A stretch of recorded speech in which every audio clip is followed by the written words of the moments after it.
Sandy Unger, where did you get the title Fresh Blood? Actually, my editor came up with the title because I had a much softer, squishy title on this book. I wanted to call it We Call Ourselves Americans, or I Call Myself an American. Well, I Call Myself an American sounded like me, and that's not what I meant by it. And We Call Ourselves Americans is the name of one of my early chapters in the book. And they said, no, you got to have a title that indicates the real idea of this book, the notion of America being refreshed with new blood and with new people arriving. And so I thought about it for a little while and caved in. You take a I stand think it's a early. good title. In the end, I think it's an excellent title. You take a stand early on immigration. Give us the strongest statement you can make about immigration. Immigration continues to be one of the most valuable forces in this country. Immigrants give more than they take. They renew the country, its values. There are real entrepreneurs in many cases. They believe in what a lot of politicians in this country just say. They are, in a sense, the truest Americans, the newest Americans. Why did you think there was a need for a book like this? Well, I set out to write this book, Brian, in 1988, soon after I had found my father's birthplace in Czechoslovakia. And I grew up in the small town in Pennsylvania, as I recount in the prologue of this book, and I didn't think of myself particularly as a member of an immigrant family, though both of my parents had been immigrants, but I was born later in their lives, and I didn't feel anything like an immigrant at all. They were other people. And when I'd found my own immigrant roots and sort of confronted this fact that I was really not very distant from coming from this little village in Czechoslovakia, now in Slovakia, that was what gave me the motivation to write the book. I wanted to find out what immigration was like today, what immigrants were like, what the immigrant experience was like. And when I first wrote the proposal, as a matter of fact, I said I want to talk about how the immigrant experience has changed since World War II, how immigration has changed since World War II. What I found as I went along is that sure, there are changes. There are changes of nationality and names and skin color and all that. But basically, immigration has not changed all that much. And its numbers fluctuate and all that. But immigration is still quite consistent with what it was before. So in that sense, that was a big surprise that emerged for me, is that yes, some of these people were different in superficial terms, but the phenomenon was really the same. I think, I don't know where I put the figure, but I found a figure that you've got in here that says that from 1820 to 1993, there have been 60 million immigrants Something like that, yeah. to the United States. Something like that. That's officially recorded immigrants. Turns out, when you start to look at it, some of this I've found out only since finishing the book. In the early period of the 20th century, it turns out the only immigrants who were counted as immigrants were those who came in steerage on boats. They didn't count the people who came in higher classes of service on the boats, and they didn't count the people who walked across the border. Now, I find that a very interesting parallel to today, when you think about it, because we only get excited, now it's the people walking across the border. They're the steerage of today. We don't get so worried about the people who come in the airplanes, and the people who come in higher classes of service, in effect.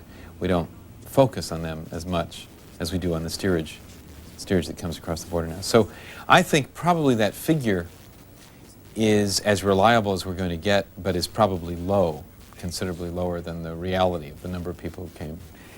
Our viewers will recognize you from being the host of a forum that we cover periodically.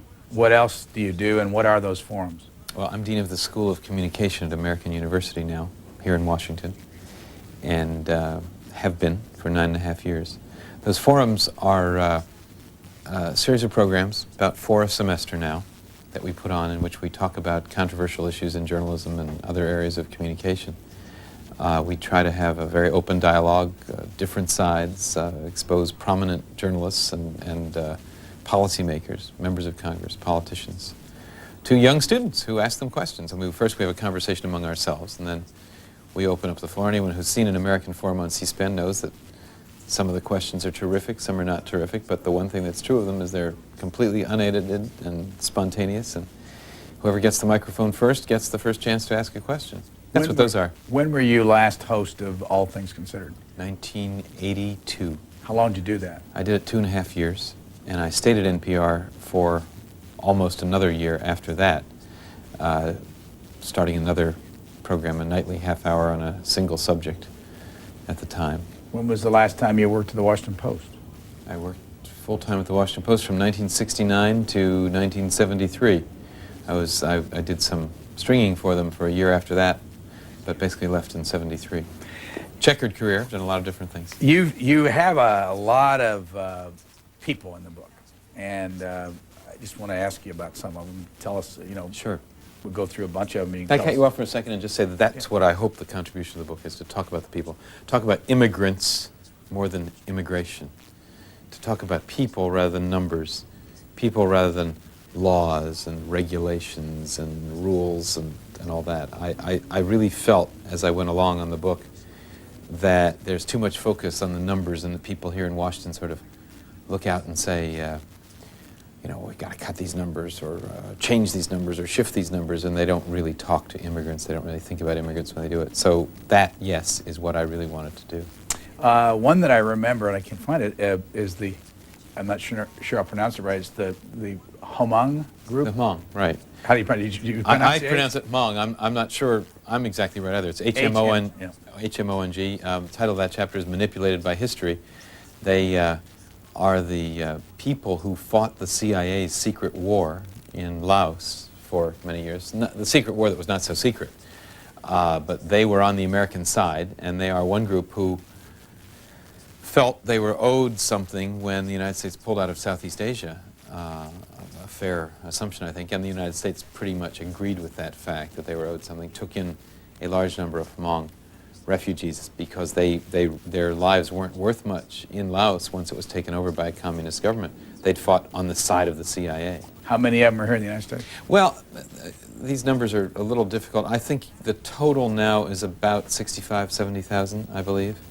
I dealt with the Hmong who were in Minneapolis and St. Paul, Minnesota, the Twin Cities, because there was a concentration of them there, and I thought they were a particularly interesting group to look at. My 65, 70 may be low, my estimate for the total number of Hmong. What did you find? What I found in St. Paul and Minneapolis was that this was a place, this was the case, and in a way it's the, it fits the worst sort of description of immigration by some of its opponents these days. There was a relatively high dependence on welfare by the Hmong. And one of the reasons that many Hmong had settled in Minneapolis and St. Paul, as well as California, by the way, Fresno and other parts in California, one of the reasons they'd settled there was that the welfare system was fairly generous in Minnesota. And it was a place, Minnesota and in California, it was a place where they could get off to a start. I was very excited to read something the other day that said that even the Hmong, who are in some ways, as I said, the worst case scenario, even the Hmong were less and less dependent on welfare.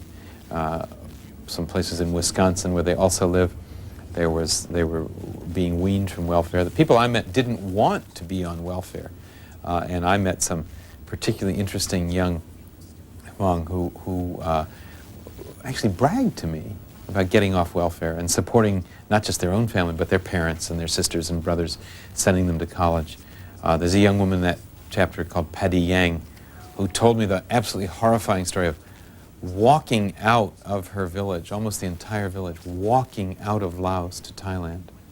A column of people as far as the eye could see, she said, walking out to escape, crossing the Mekong River. And they first settled in Providence, Rhode Island, and then went to Oshkosh, Wisconsin, and then eventually she ended up in St. Paul and was working for something called the Hmong American Partnership, HAP. Very excited about how many of her siblings she had made it possible to go to college. Very pleased about her and her own husband's relative lack of dependence on the welfare system. I met the first Hmong American lawyer in St. Paul, Minnesota. Fascinating man who had worked very hard. He'd worked as a janitor at a university in Pennsylvania for a while. He he struggled to get his education, went to night law school in Minneapolis and St. Paul. And here he was in a law firm in St. Paul. And the great conflict in his life was how much public service did he have a duty to do for his own people? How many free cases did he need to take for his own people? And there was sort of pressure in his law firm. Well, you know, come on, you've got to produce as a partner, as a lawyer too. But he was spending a great deal of his time handling cases pro bono for immigrants. What do Hmongs look like? What's their skin color? Dark skin. I think a lot of Americans would think they look like Cambodians or Vietnamese or Thai people. They originated in China and migrated over the centuries south. There are still many Hmong and Hmong-related people in China, I believe. Are they accepted in St. Paul? Well, they are. Of course, St. Paul is a very tolerant place. It is a place where many different kinds of people are accepted, the Twin Cities. And so I would say, relatively speaking, yes. They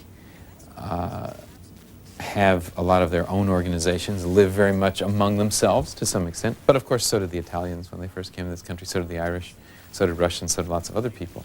Big difference today, of course, is skin color. Will they be accepted because they're so much more identifiable? It's not so simple to look like just another American if you're a Hmong. It might be simple to speak like one, increasingly, children of the refugees. It might be possible to learn, and it is possible to learn just like any other American, to work like any other American, but they will carry skin color and names and traditions that will, to some extent, set them apart, perhaps a little longer than some other people were. You have a chapter called We Call Ourselves Americans. Right. And you start off with Pensacola, Florida, with an Indian. That's right, a man named Alan Patel. I wrote about him also the other day in USA Today. He is a hotel owner in the Florida Panhandle. It's not where you expect to encounter people from the west coast of India, from the Surat district of India. But he turns out to be quite typical. But he came to this country originally with his parents, went to San Francisco. His father decided he didn't like it there so much, he took the whole family back. That was 1984, I believe. And the next year after he got married, he decided he was coming back to the United States. He liked it better than his father did. And he came back and ended up settling in the Panhandle because he had a brother-in-law who was in business there. Very typical story. Immigrants come to where they have family or friends or will be accepted, have somebody who will take them in for a while. He first worked, ran some stalls in a flea market. Then he managed some hotels in Tallahassee and Panama City, Florida. Then he started up a convenience store, or bought a convenience store. That didn't go so well. He worked 16-hour days, but it didn't go so well. So he and his brother-in-law found a motel available in a foreclosure sale in Pensacola, and they bought it and have made a great success of it. They have a booming banquet business. The Canadians who come to the Florida Panhandle in the wintertime stay there in large numbers. By the way, when there's a cold snap, he takes the homeless in for free or little or no money, whatever the people Puts are willing them to pay. in the Puts them hotel. up- Puts them up in the hotel. What about Did so in Tallahassee, does it in Pensacola. He gives a lot back to the community. His little girl goes to a parochial school, is learning perfect. They speak Gujarati, their native language, at home, like many other Americans, and his little girl's learning perfect English at school. It's, by the way, I discovered, it's an absolutely typical thing. The hotel and motel industry, the lodging industry in this country, is being revived by Indians who come and buy these properties, restore them, refurbish them, renovate them, make them a success. There's now an Asian American Hotel Operators Association that is booming. They now own billions of dollars worth of hotels in this country. And they've revived the hotel industry. Remember the movie Mississippi Masala was about an Indian family in Mississippi. They've encountered a lot of discrimination in some places. There'll be signs outside of some small town saying, you know, for a motel saying, American-owned motel, as if to say this is not an Indian-owned motel. But they've done a wonderful job. You have a statistic that there are 7,500 properties worth billions of dollars that are owned by Indians. That's right. Now owned by Indians and Pakistanis, by Asians around this country. Incidentally, many of those people, at least the Indians, come from the same district on the west coast of India, the Surat district. and many of them have the same name, Patel. And so they say their business in America is hotels, motels, and Patels. Is their sort of slogan. One of them decided to change his name because there were so many Patels, and so he called himself Rama instead. And people said, "Where'd you get the name Rama?" And it comes from the Ramada Inn that he had bought, and it was a great success. And he was sort of, people, oh, it must be an old Indian name. No, it's Rama from his Ramada Inn. Rittman, Ohio. And do you pronounce it Miley or Miley? Miley Bartram. Miley Bartram. That's how she said her name. It was probably an Americanized way of saying it. A Vietnamese woman who had met an American serviceman in Vietnam, an all-American serviceman, Roger Bartram, from a small town in Ohio. When he was real young. When he was quite young, as I remember, 19 or 20 years old.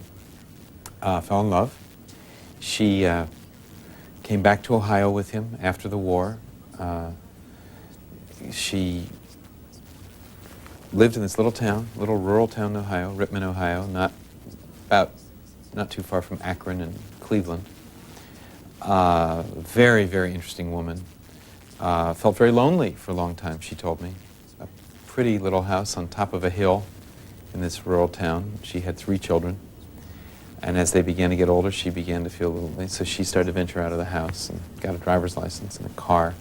Went to work as a receptionist, hostess in a restaurant. When I met her a few years ago, she was the hostess in an Italian restaurant in another small town. Again, not what you expect. This is all very American, though. And she had an extraordinary experience. She heard about an Amerasian teenager. You know, Amerasians were the children left behind by American servicemen who married or didn't marry Vietnamese women, but fathered children.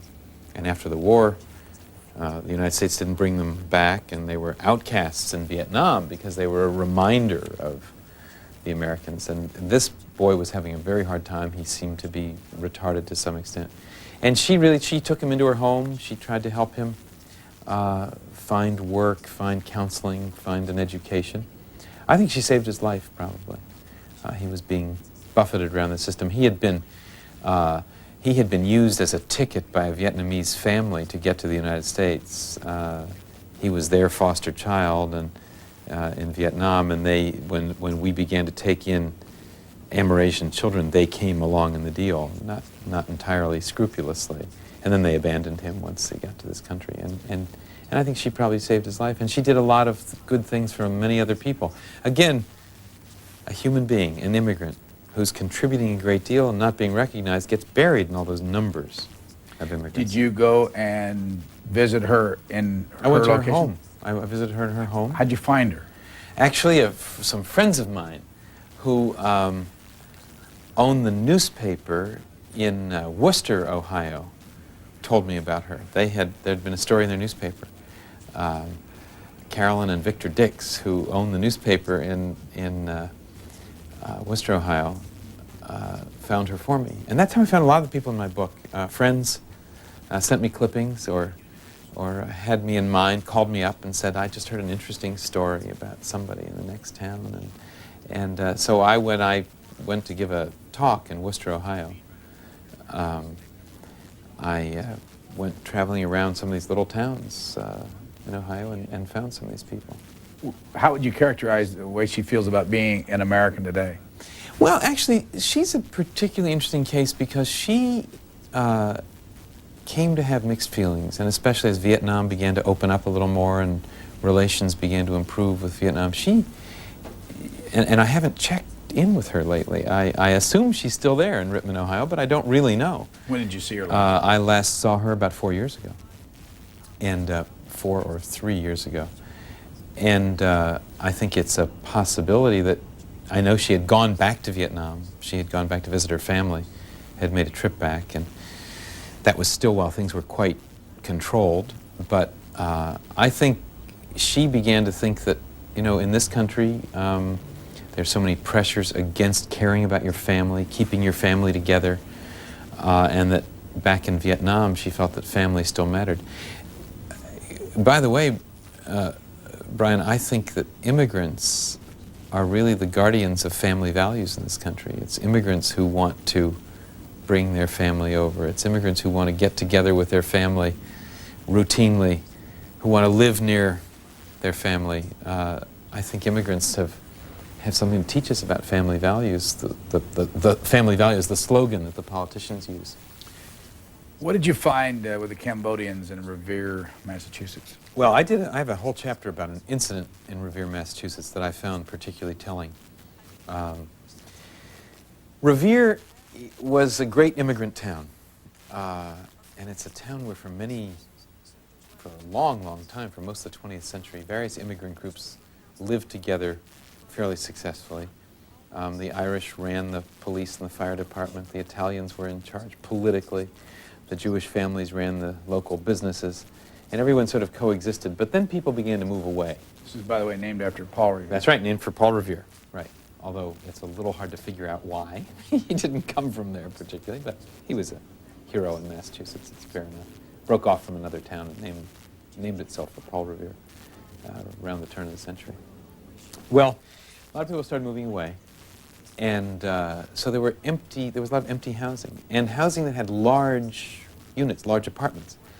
So when the Cambodians began to come after the Southeast Asian War,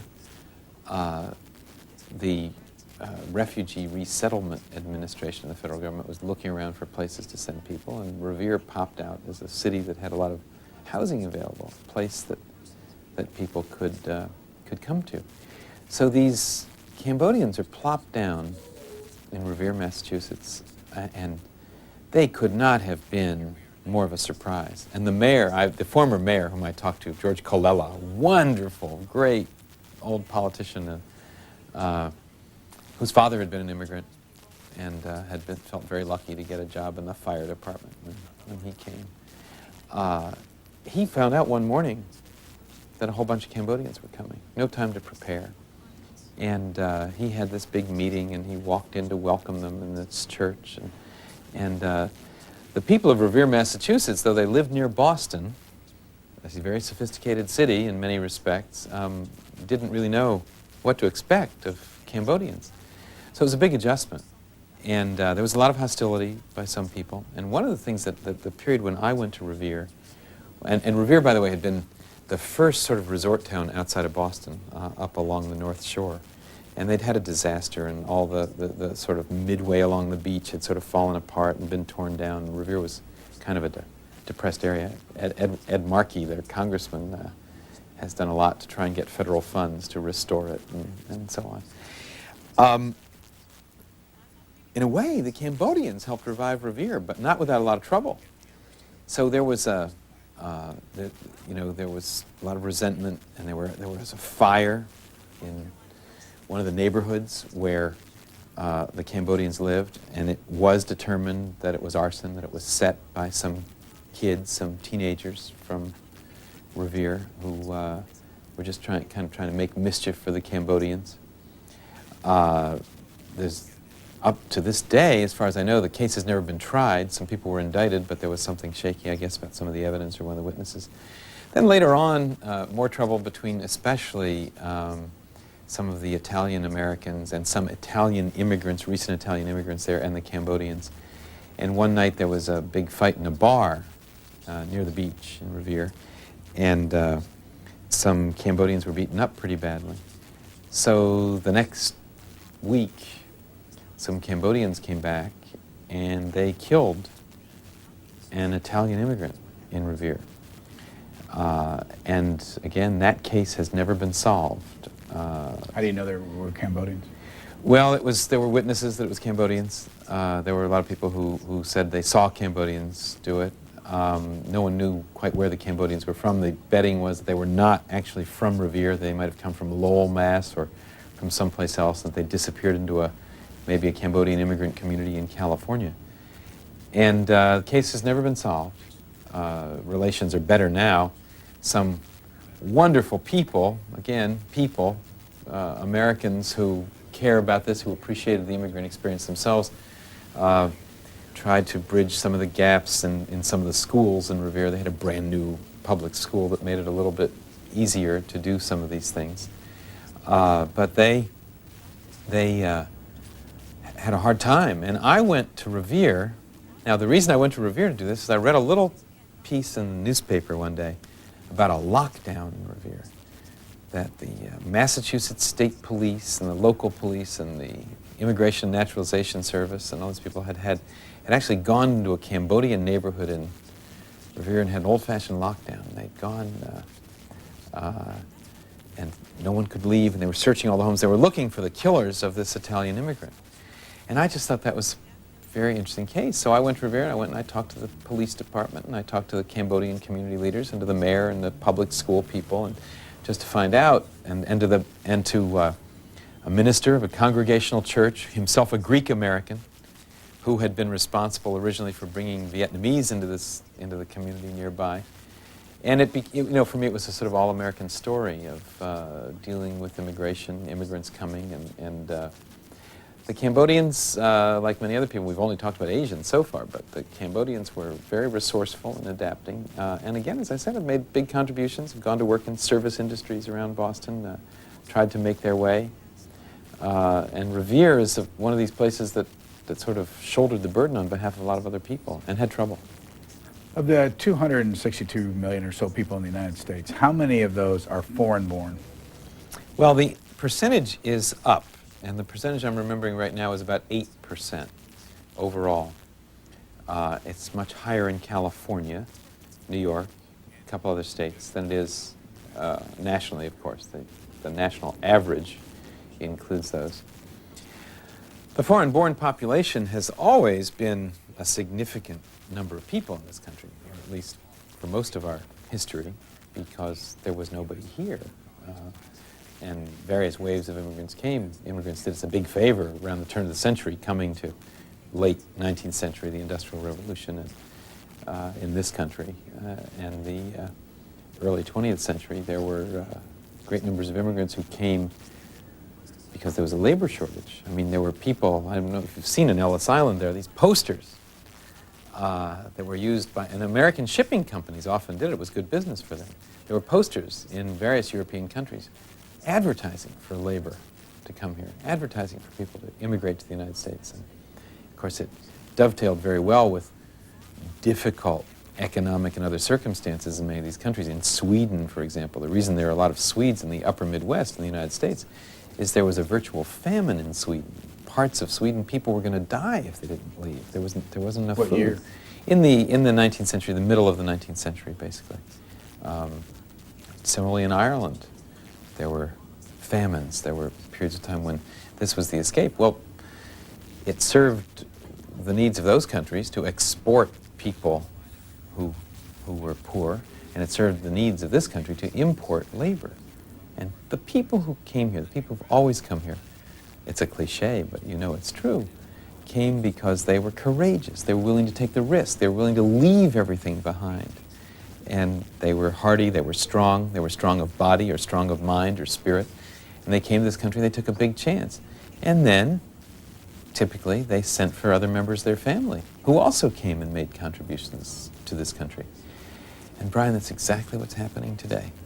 People who come here, who want to work, who are strong, who are willing to take risks, who then want to send for members of their family who also come, their parents, their children, their brothers and sisters who also come, and invariably make a contribution, help continue helping to build this country. Different ways today, perhaps, than before. What year did you write your book on Africa? My book on Africa was published in 1985 originally. There were two later editions published in 86 and 89. You have an interesting discussion about Ethiopians and Eritreans, but also, before you talk about any individual now, you suggest that you found American blacks who do not like black Africans who are here. In many cases, that's the case. They don't get along. Well, sometimes that's true. I don't want to overgeneralize, but I spoke with a woman in Houston, Valerie Michaud.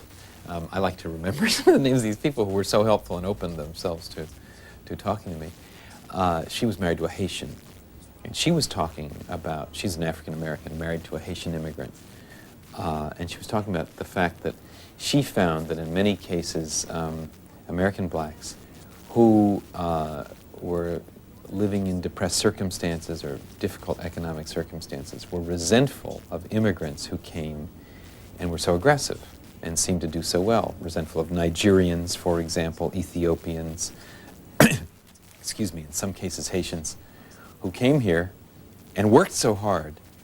Now, they didn't have some of the experiences of black Americans, maybe some of the cynicism that black Americans might have felt about what reward they might get for their work.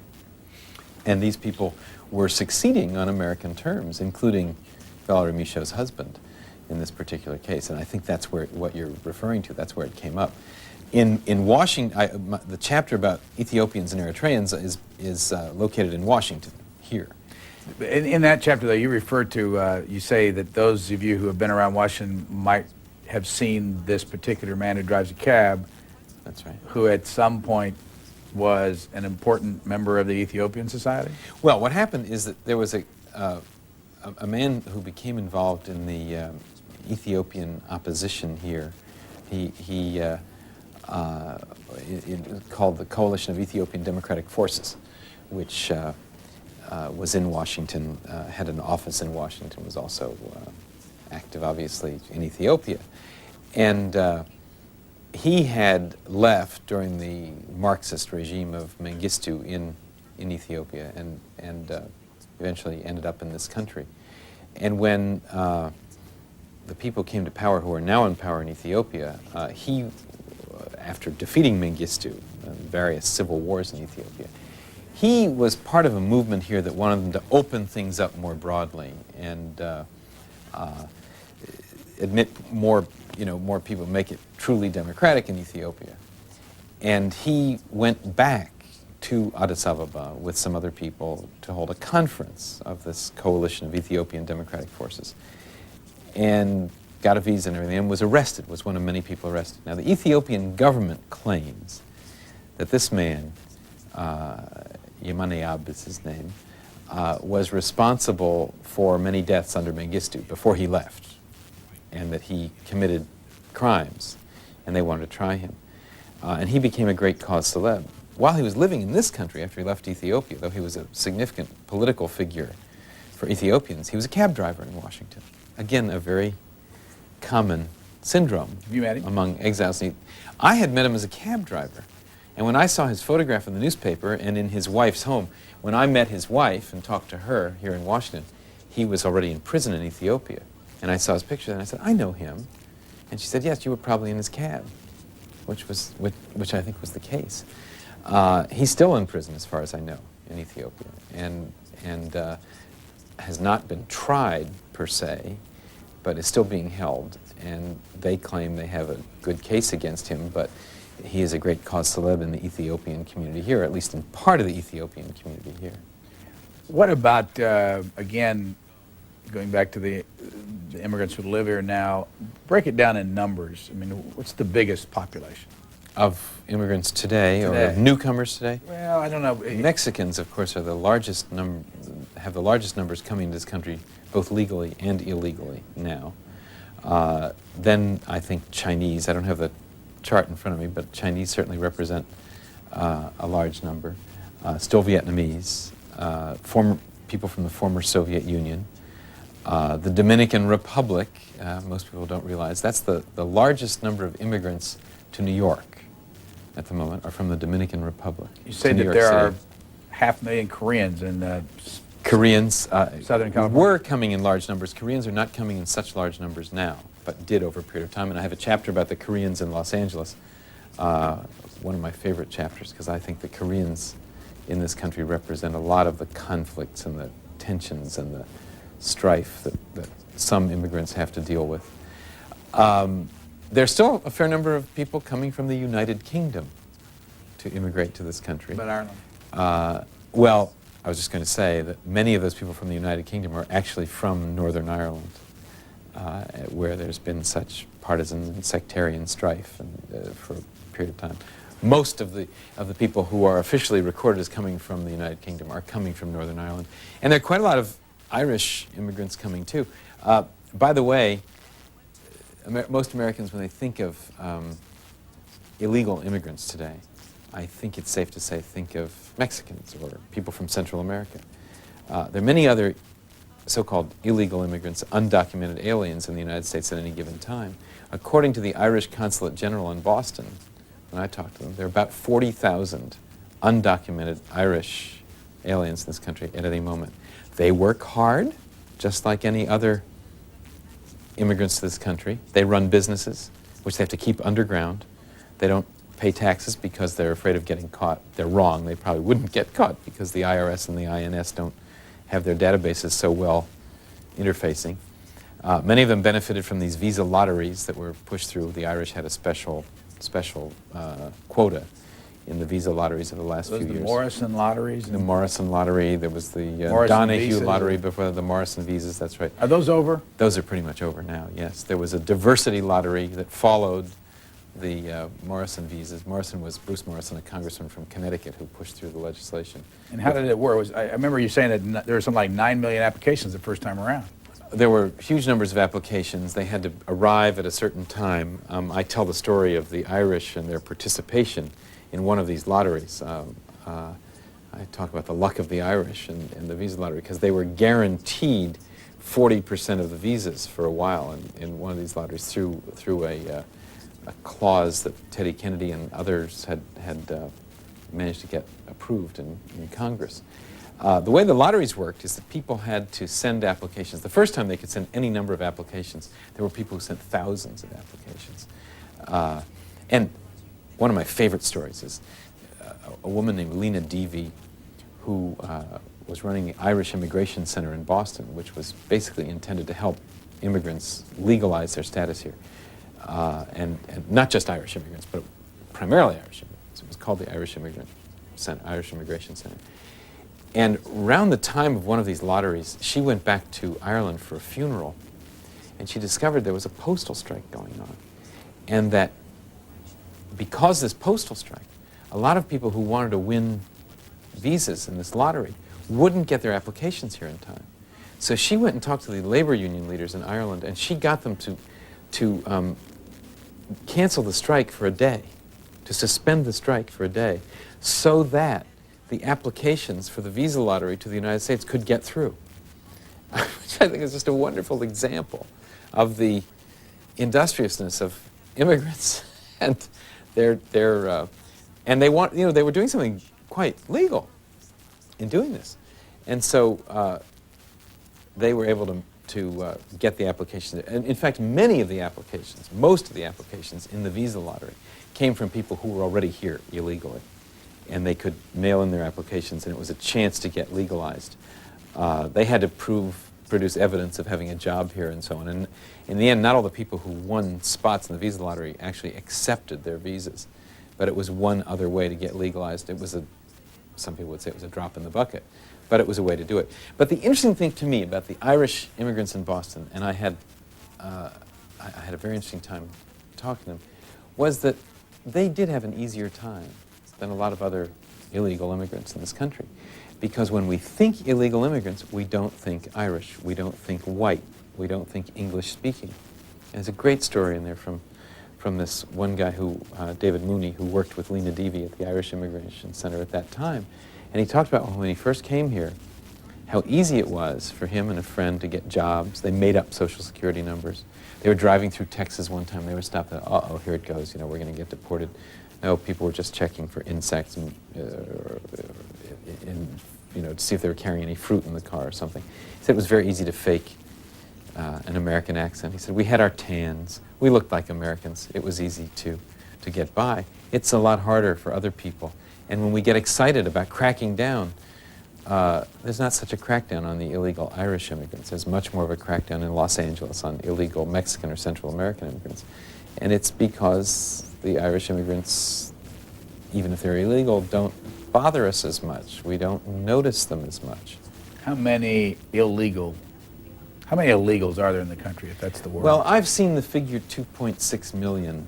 I'm not sure anybody knows exactly. An interesting fact, however, according to the Immigration and Naturalization Service themselves, more than half, more than 50% of the people who are in this country illegally at any given time did not walk across the border, but came in on airplanes, student visas, tourist visas, whatever, came in legally on visas and overstayed. So again, we focus on this flood, this wave of people coming across the Mexican border. Well, more than half the illegals here at any given time came in on airplanes and did not cross the Mexican border on foot. And again, it's harder to try to look for them. We don't have, particularly, an enforcement system that picks those people up. Sure, there's some surveillance at airports, and there's some, checking about whether people have I-9 forms, if they're working, and I-20 forms, if they're students, and all that. But basically, it's relatively speaking, if you don't call your attention to yourself with the INS, it is relatively easy to overstay your visa. How many have green cards? How many people live in this country legally but are really still citizens of other countries? I don't know that number, Brian. I think it's probably up around 4 or 5 million, I believe. Do we count them, by the way, in the 262 million?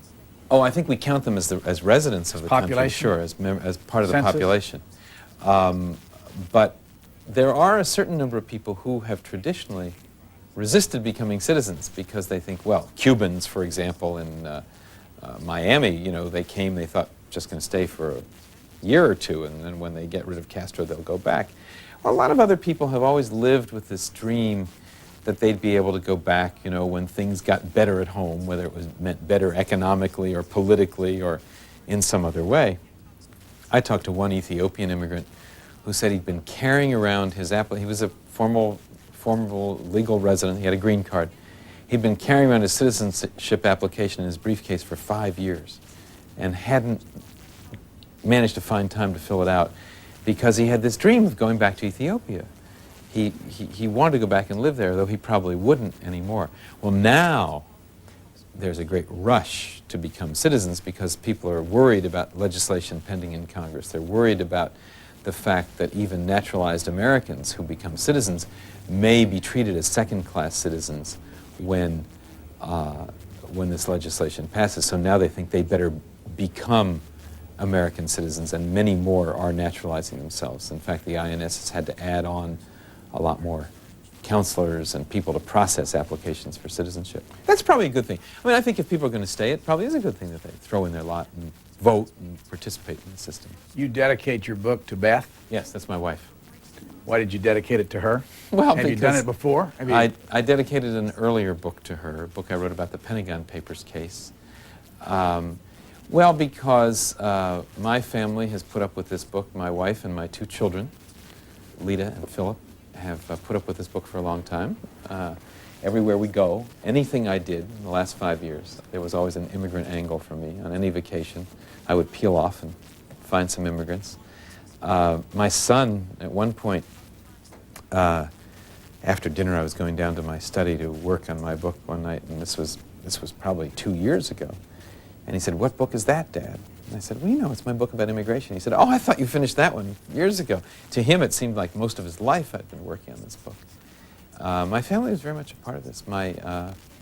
I counted on various people. My father-in-law would send me clippings from all over the place and tell me about immigrant stories he'd heard or places I could go. My uncle in California, who died while I was working on this book at the age of 91, was a very key figure in my writing this book because it was he who told me how to find my father's birthplace that I mentioned before in Czechoslovakia. He hadn't been there.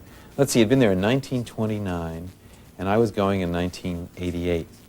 So he hadn't been there in 59 years. But he told me how to find the village. He told me, turn left here, turn right there, look for these trees, look for the certain things. And it was dead accurate. I mean, I didn't even need a map. I found a map, but I didn't even need a map to get there. His directions 59 years later were perfect. By the way, I was looking at and I don't give it away yet, but I was looking at the name of the city, Tusice, knowing good and well it's not Tusis. No. No, it's like Tusice or something. Tusice, yes. Tusice. Tusice, right. I wanted to ask you about going back to that village where your father was from. That's right. My father was born there. Father was born there, and 100 years ago, he was born how long has your father been dead? there. 39 years. Well, when you got to that village, what was it like, and at what point were you there when somebody says, that's the place where your father was born? Well, I was working at the time on a documentary film about Czechoslovakia, which you know about from other things we've talked about over the years.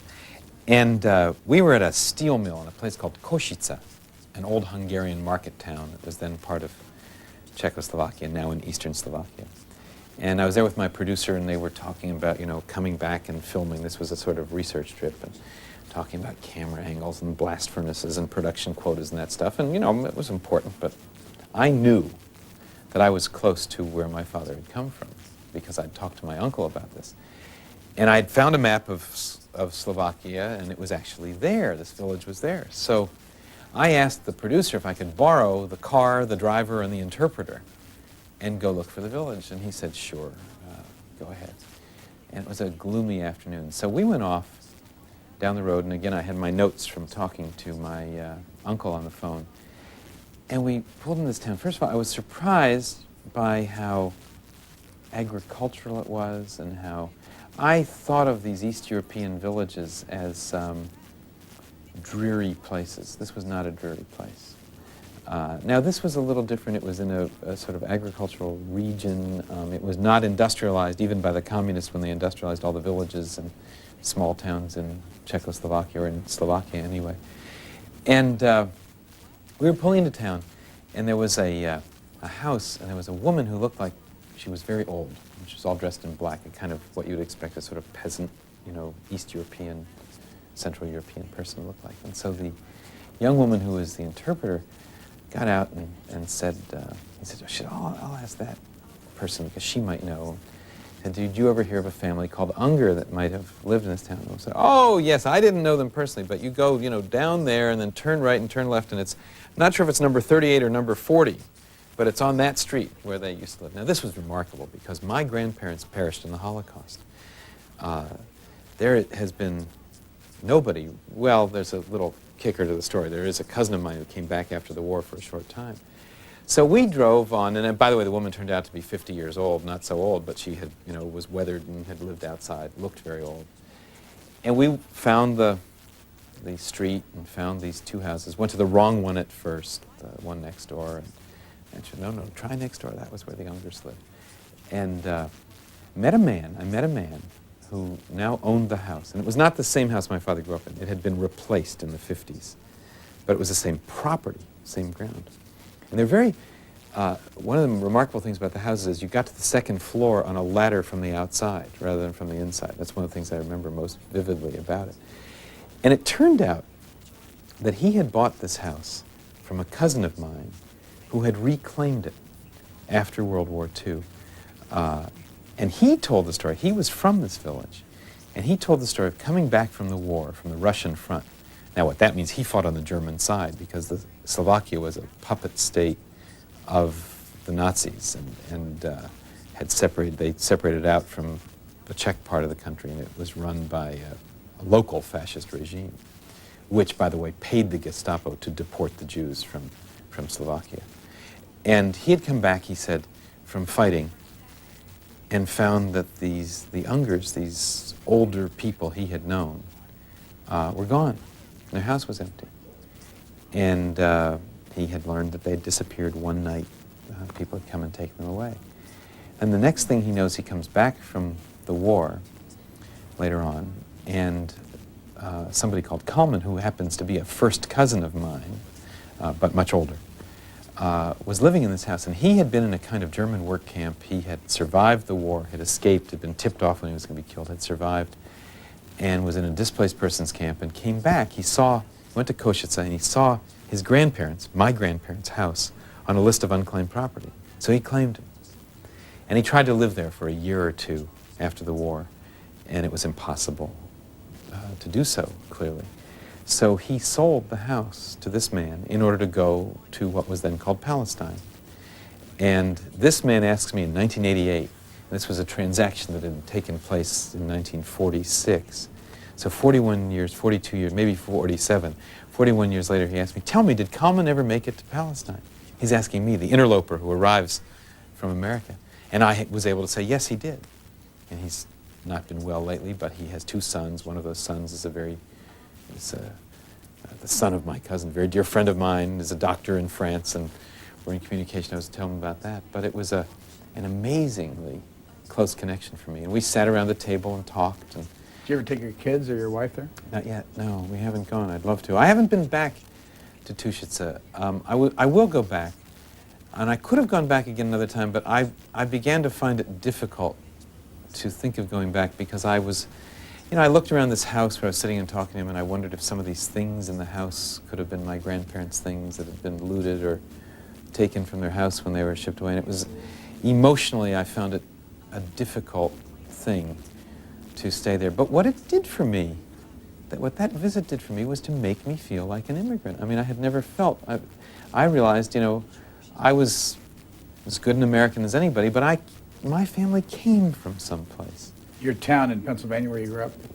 Kingston, just outside of Wilkes-Barre, Pennsylvania, small town in the northeastern part of the state, where there were lots of immigrants, but I didn't think I was one of them because my parents had come somewhere. I was born late in when my father was 50 and my mother was 44, which at that time was virtually a scandal, I guess.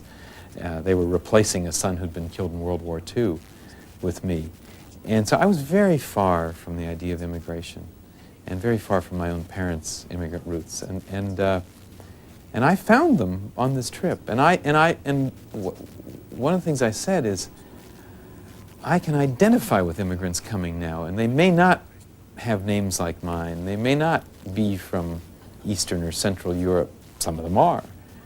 But there's something we all have in common, and that's why I wanted to write about those people. On the cover of this book is a picture down here. Did you have anything to do with it? Nothing to do with that picture. That was the artist at Simon & Schuster chose that picture. I think he chose it for the flag and for the Asian immigrants in the picture because, again, a lot of people think of the new immigrants being from Mexico or Central America especially, and many of them are Asians. I think they liked the picture, and it became part of the sort of flag composition of the jacket. How many immigrants a year now? About 1 million, maybe a little more. About 75% of them are legal immigrants. The figures you hear are 700,000 or 800,000 legal immigrants a year. The others theoretically illegal. I have a problem with some of the statistics because, you know what, we only count people coming in. We don't count them going out. We don't count the ones who go home after they've worked for a while. The INS, the Border Patrol, counts multiple apprehensions of the same person as if they apprehend the same person 3 times, that's 3, not 1. So I'm not sure about some of those statistics. A number of months ago, Peter Bremelo was here, who's written a book that Oh, yes. basically says, close the door. Oh yes, he says close the door completely. Moratorium on immigration. He and I are going to be seeing each other from time to time on the lecture and debate circuit. We've met once already. We're going to meet 2 more times soon. What do you say to folks who say, oh, these are stories Of course, he's great. English, Peter Brimlow. Right. He's in now.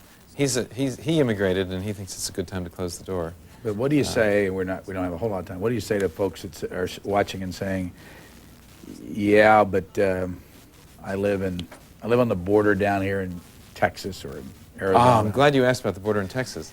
I know, and it's all in here, but I mean, what do you say to them and say, this is costing us money? Well, in Texas, the reason I'm glad you asked about Texas is that Texas is not quite so uptight about immigration as California is.